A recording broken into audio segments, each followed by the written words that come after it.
G'day guys, welcome back to the show. This week we're going to start talking about composition. Composition is huge. Composition is a massive subject.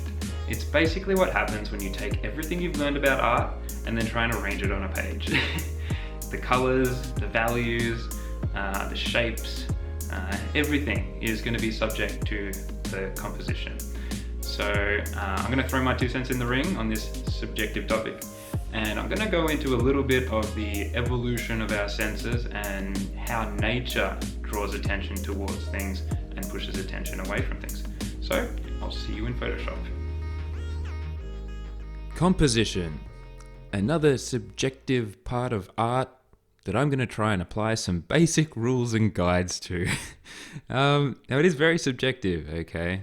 We're talking about things like visual balance, focal points, leading lines, value structure, saturation, and all these different elements. And when you combine it all together, it becomes so complicated that it can be nothing but subjective. But don't despair and start thinking, oh, I'm just bad at designing cool shapes.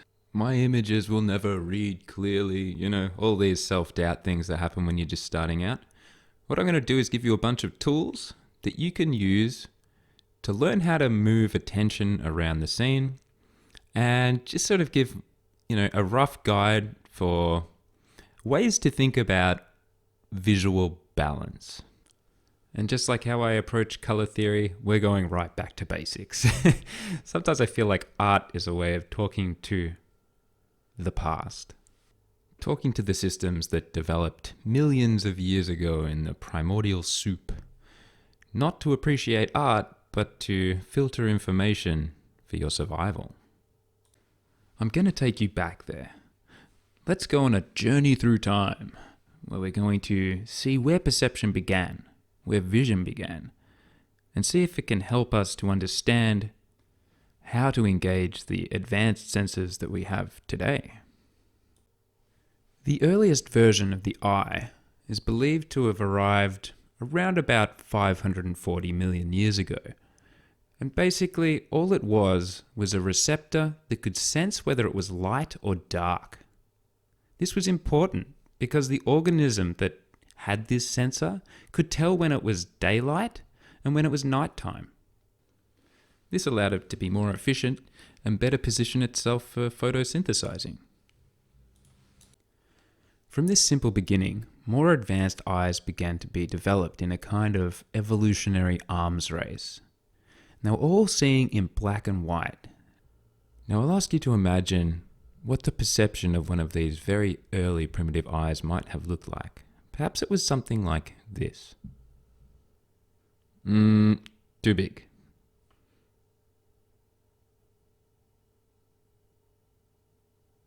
Ugh, what the hell is that? That thing's bad news. I'm gonna stay away from that.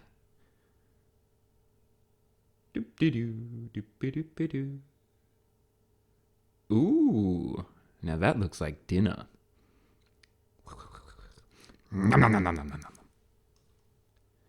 But what the hell am I talking about this for? I mean, does this have anything to do with composition? Kind of. What this means is that our eyes developed primarily to see value. It is the most important part of composition. The difference between values is more important than the difference between colors and saturation, object placement, everything. Okay? Your eyes will be drawn initially to strong changes in value. And it's the reason why most fish will look something like this guy. Hello. Notice that he's light on the bottom so that he blends in better with the sky when viewed from below.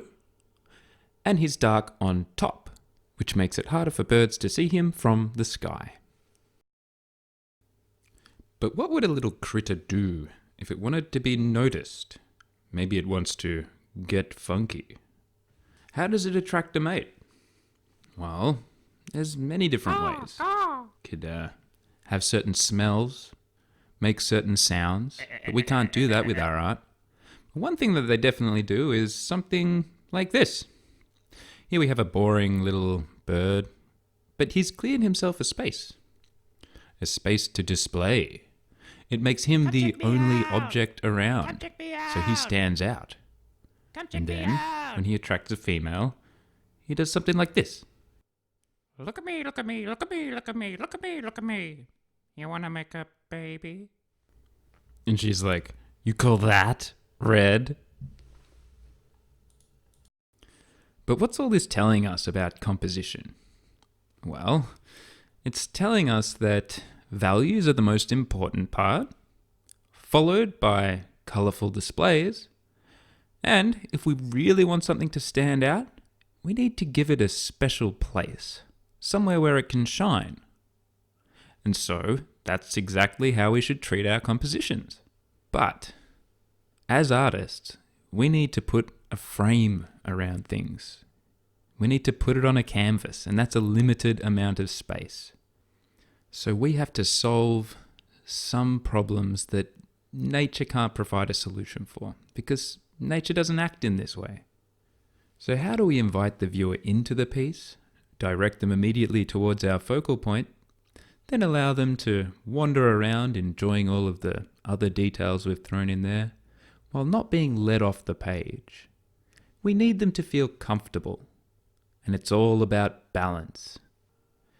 The act of balancing a composition is a difficult and ongoing process. It begins with our first brushstroke and it ends with our last brushstroke.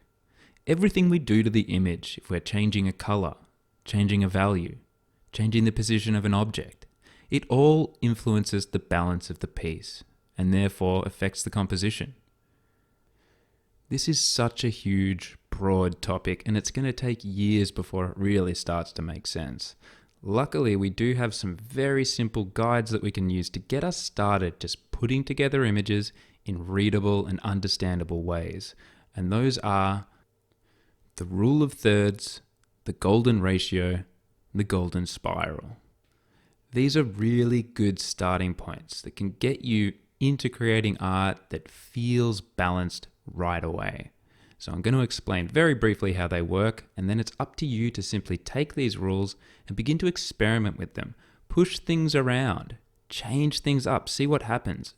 You'll eventually develop your own sense of balance and composition. But these guides will help you throughout your entire artistic development. So how do we apply these rules to our illustrations most effectively? Well, we do it using thumbnails. It should be the first step in ideating your image. You need to make sure that you're onto a good idea before you get started. So the best way to do that is to do a bunch of really small, pretty crappy drawings until you find something that looks promising, and then you grow it from that seed. So today, I'm going to talk you through my process for creating thumbnails, which you need to think about as a kind of map which should lead the piece. It's the key to the whole thing. It should solve the problem of telling the viewer where to look, using leading lines, edges, shapes, balance, contrast. So let's begin with a story. The little image that popped to mind that got me inspired to start sketching was a strange little creature that's kind of grey and lifeless in its appearance. It's living in a beautiful verdant forest, and it's drawing out the spirits of this forest that's full of life and trapping them in a jar, fascinated by how colourful and amazing they are. So with that in mind, let's think about focal points. So I want the focal point of this image to be a morbid look of fascination and wonder on this very twisted looking face. And the other focal point that's very important is going to be these glowing spirits, and they'll be casting a light into the scene and onto the face of the little creature. So with those two pieces of information locked down, we can start to think about what composition is going to work best. We've got two focal points, and we need to link the two together. One needs to be the immediate read. The second one needs to draw your attention away from the focal point, the main focal point, and tell you the story. Then the viewer needs to be led around the rest of the environment and back to the face of the creature. By the time the viewer gets back to the creature, they should be full of questions. That's the game of this illustration. What's he doing? Who is this little guy? What's he doing with these spirits? Why is he collecting them? And it should have just enough information in there that people can make assumptions.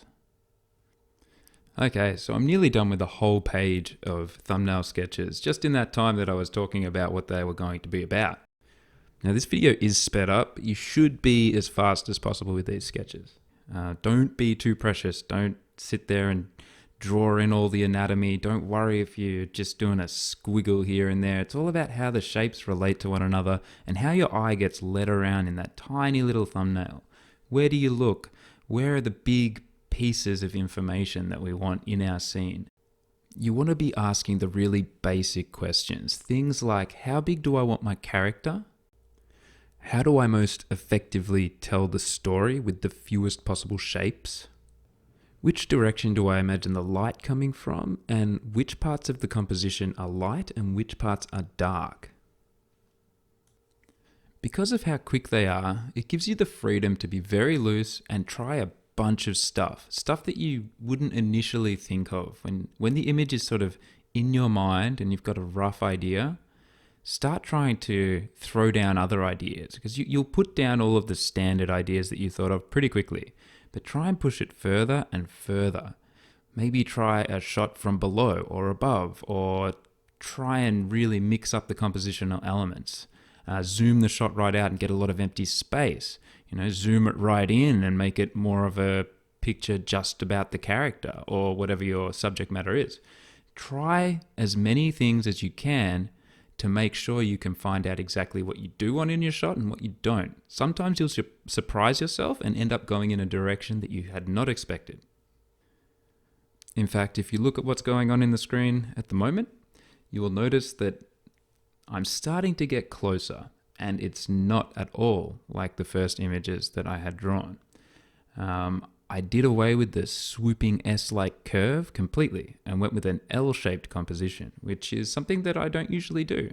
But I wanted to get a low-down, sort of crawling, prowling kind of gesture to the main character. And a really good way to do that was to just get down on his level and show his legs sort of in this animalistic way poking up.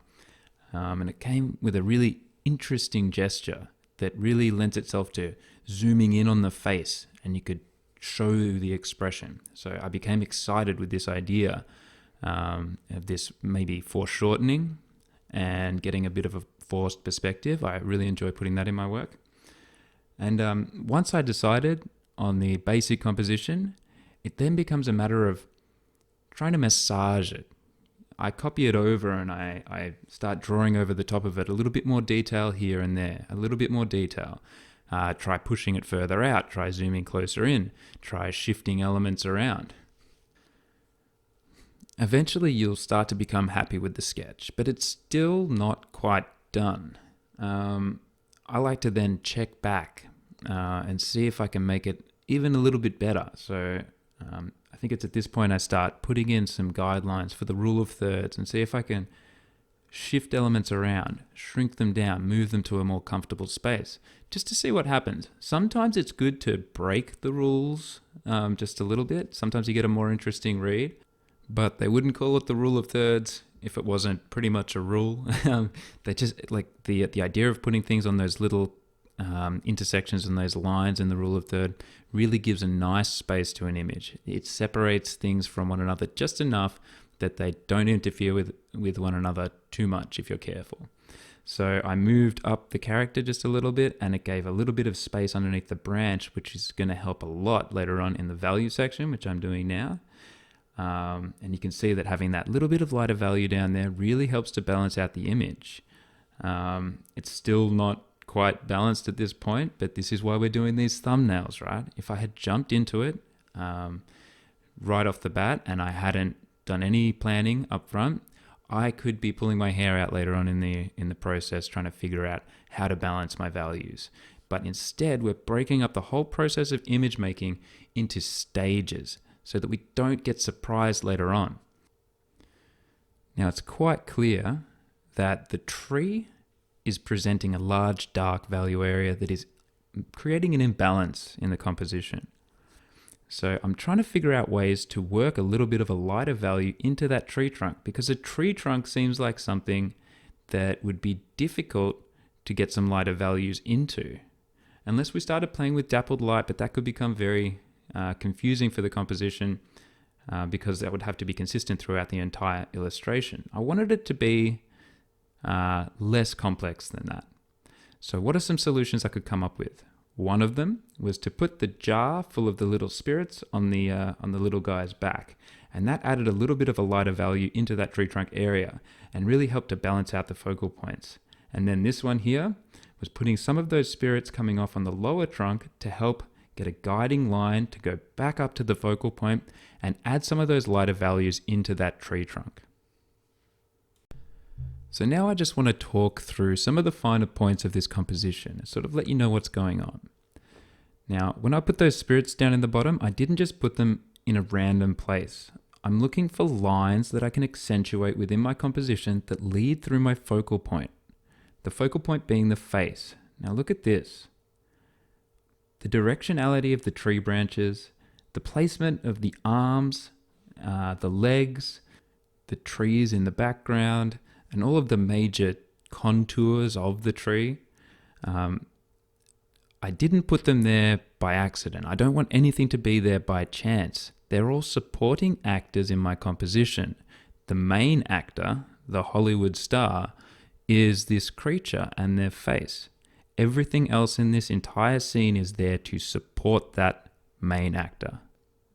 I'm thinking about the rest of this entire scene, not as a tree and some spirits and things like that, but rather as basically arrows that are pointing to the focal point.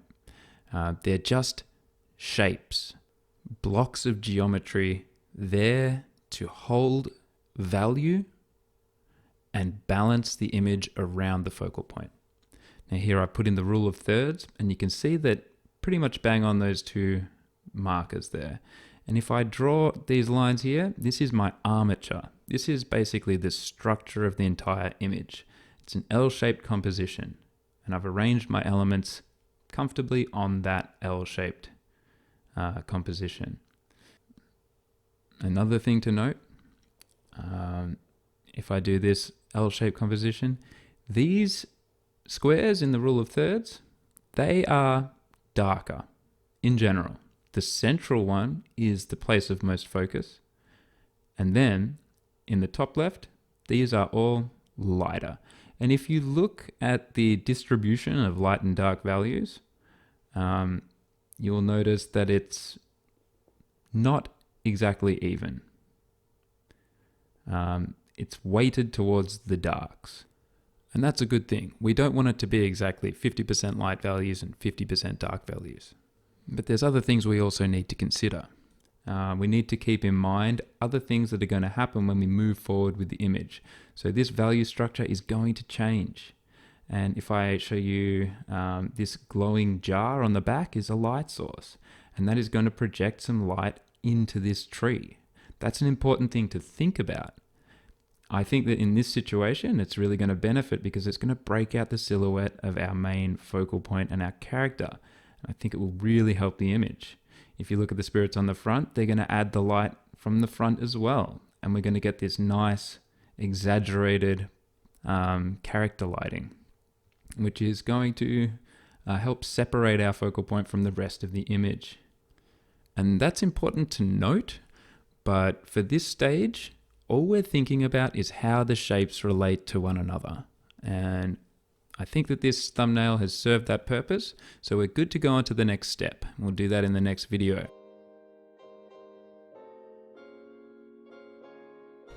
Thank you so much for watching, guys. I hope you learned something, and I hope you found it a little bit entertaining. If you like these videos, consider jumping over to my Patreon and chucking me a buck. It'll really help out the channel.